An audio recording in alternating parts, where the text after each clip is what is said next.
errors and we'll see how to debug them. So in the previous session, we have seen some common errors, right? Like importing the unknown modules, starting the server in multiple terminals, starting the server outside the app, accessing the wrong URL, missing the function call, importing the wrong unknown file. Okay, so these are the various common errors that we have seen, and we have seen how to debug them, right? So in today's session, we are going to cover some more common errors like related to the request methods, missing the colon in path parameters, accessing the path parameters, right? And in case of query formatting, and wrong usage of the SQLite methods, and HTTP request URL issues related to that. So then accessing unknown database, accessing the wrong port number in this manner, okay, with common errors related to that. Okay, so in case if you don't use the request methods appropriately, you might get an error in this manner. Okay, so there you can see. So in the message, in the response, we got a message saying cannot post /book/. So basically, when we are handling the path /book/, the method that we handle is get. But when we are sending the request, we are sending a post request, right? So the one that we handle is actually a get request, but the request that we are sending is post. There is a mismatch between the methods, right? We were handling get, but we are requesting a post request, right? So in such scenarios, you might get a message in this manner saying cannot post /book/. So for the path /book/, we cannot post. Okay, so we have to check for the HTTP method that we have requested and the HTTP method that we are handling, and appropriately we have to correct it. So here in this case, so the request that we are sending, so there it should be get. Okay, we have updated, and that's the solution, and we'll get the result appropriately. Okay, another common error is missing colon while specifying the path parameter. So in such scenarios, you might get a message in this manner saying cannot get /book/1. So when we are specifying the path while handling the API, when we are writing the API, we'll specify the path, right?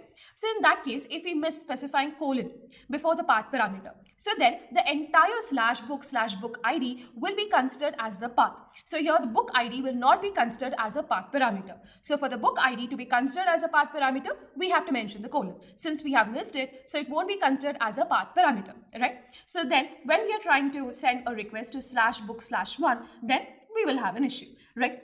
So then you have to check for the path parameter whether it's appropriate or not. Okay, so in case if we have missed that colon, right, you have to appropriately correct it, and then you will get the result. Okay, clear? So this is another common error. Okay, so now another possibility is related to the path parameters. Okay, when we are trying to access the path parameters, we might be accessing it in a wrong way. Okay, so in such scenarios, you might get an error saying book ID is not defined. Okay, so though in the path we might have specified the book ID as a path parameter, but we might get an error in this manner. So the reason here is that, so when we are doing the object destructuring from the request.params, we are doing object destructuring, right? So there we have written book ID where I is small, but the actual path parameter, there you can see in the path that we have defined, we have colon book ID where I is capital, right, in the uppercase. Whereas when we are doing destructuring, we have I in lowercase. Okay, there is a mismatch there. So because of that in the book ID, so we will have the value as undefined, whereas we are trying to access book with I capital ID. Okay, so that's the reason we are getting the error saying that book ID is not defined, because in the destructuring we are using the book ID with the I in smaller case, right? So that's the reason we have this error. Okay, clear? So then what we have to do, we have to appropriately update it there. So book with I capital. So what you have to do is you have to check the path parameter, okay, which and check whether the same everything is same or not when you're destructuring, and whether you're using the same variable when it's required. Okay, you have to check all these three places. Okay, clear? So now we have seen about few common errors, right? Now let's see some more, which is one is related to query formatting. Okay, so in that case, we will get an SQLite error when the query formatting is not appropriate. So we might get an SQLite error, right? So there you can see in the SQLite error, we have got as no such column as book ID. So let's understand what is this issue, right? So here, when we are writing the SQL query, so we have we want to get the book with the ID which we have got from the path parameter. There you can see we have book ID. We got that from the path parameter, right? So we want the SQL query where the book ID should match with the path parameter, right? But what did we write? We have written book underscore ID equal to book ID. Okay, so here when you write it in this manner, the book ID will be considered as a string, not a variable. So when we have written where book underscore ID equal to book ID, so the book ID should be considered as a variable that we got from the path parameter, right? When we are doing the destruction, we have the book ID. We actually want to refer that there. But when we write it in this manner, it will be considered as a string.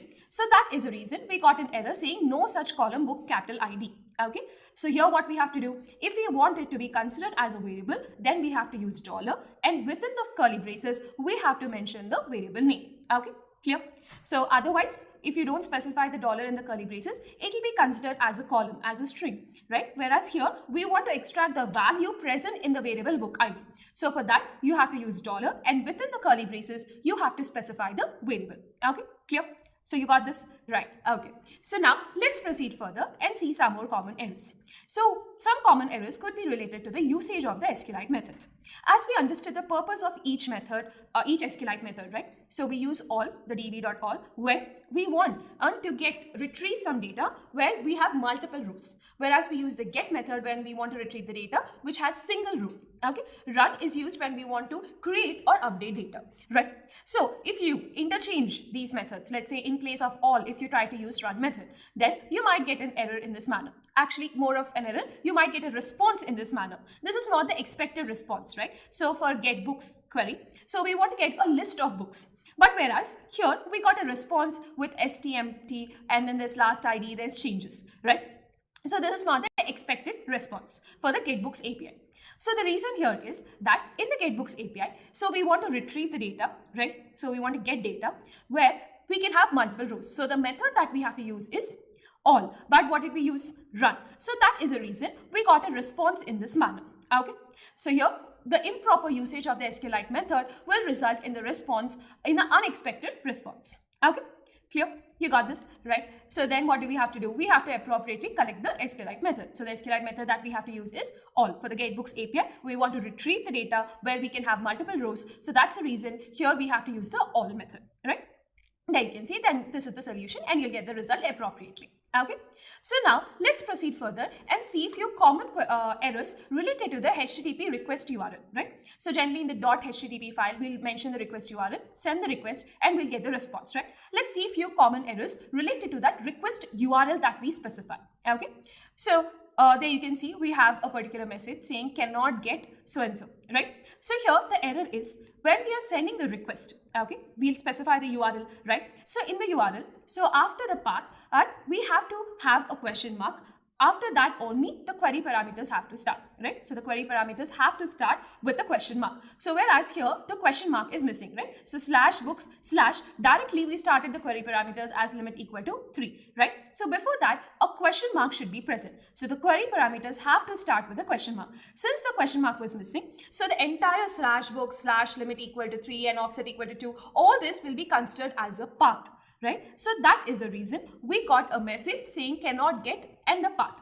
Okay, so if there is no question mark, right, so then the entire thing will be considered as a path, not as query parameters, right? So what do we have to do? We have to mention the question mark before the query parameters. So there you can see we have mentioned that before that limit equal to 3 and we'll get the appropriate result. Okay, so when you're writing a particular request URL, you have to check whether you have appropriately mentioned the question mark or not before the query parameters. Okay, so then let's see another possible error, which is SQLite error unrecognized token 3 offset. Okay, there is 3 offset. Okay, so with this we can see that it's somewhere related to the query parameter offset and we got an SQLite error, right? So here what happened is in the request URL, right, so between the query parameters they have to be separated with the ampersand, right? So limit equal to 3, ampersand, offset equal to 2, ampersand, search underscore q equal to pointer, but that ampersand symbol is missing, right?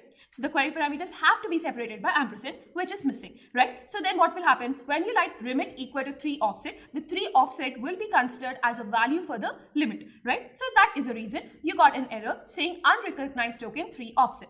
Okay, because for the limit key, the 3 offset will be considered as a value, right? So that's the reason we got an SQLite error saying unrecognized token 3 offset.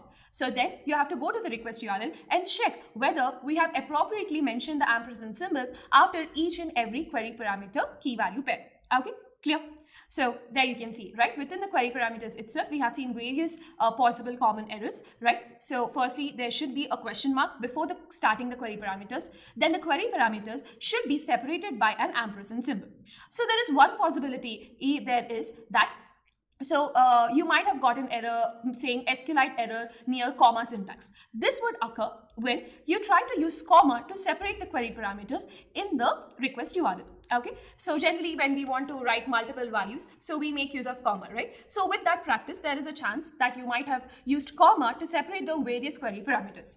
So in that scenario, so if you get an error saying SQLite near comma syntax error, so then it means that we used a comma there. Okay, so what do we have to do? You have to go check for the query parameters and see whether you have used ampersand or comma, right? So check for that and appropriately replace the commas with the ampersand. Then you will get your result.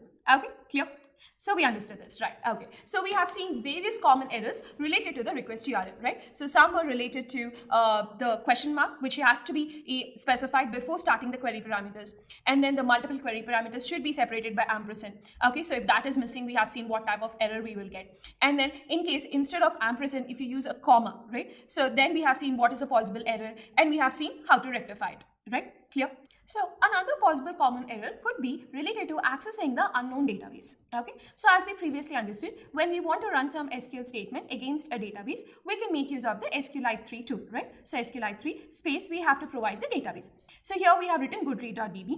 Okay. And then we have run, then we have done dot tables. Okay. And there you can see, so the tables list is empty. Okay. There are no tables listed. Okay.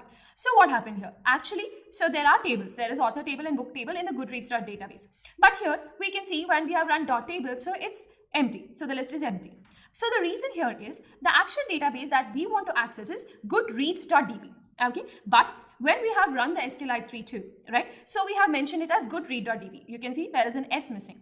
So in case if we are using a database name which is already not present, then a new database will get created. So if you write SQLite 3 space goodread.db, since there is no database is with the name Goodread, a new database will get created. An empty new database will get created. So obviously in that the tables list will be empty, right? That is the reason when you run dot tables, it is empty, right? So when you see a result in this manner, check for the database that you have provided, right? So SQLite 3 goodread.db, right? So which is actually not present. So we actually want to run on the database Goodreads with an S right at the ending, right? So you have to check for that. Okay, clear? So you understood this, right? So in case if you are trying to access the database which is already not present, then a new database will get created, right? That's the reason the dot tables list is empty.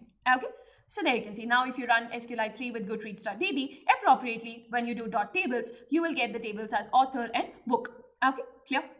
So another possible error could be related to accessing the wrong port number. Okay, so in such scenarios, okay, there you can see, so we have written node.mon index.js. So there is a server running, but on the port 4000. But when we have sent a request, let's say we have sent a request to 3000 port, then there you can see the error there, right? So the connection was rejected. So either the server isn't running on the requested server or port, right? So actually we were requesting to the 3000 port, right? At the end, you can see connection refused 127.0.0.1 and a colon 3000. So we were requesting for the port 3000, but the actual server is running on the port 4000. There you can see localhost colon 4000. So the server is running on the port 4000, but we were requesting for the port 3000, right? So then you might get an error in this manner.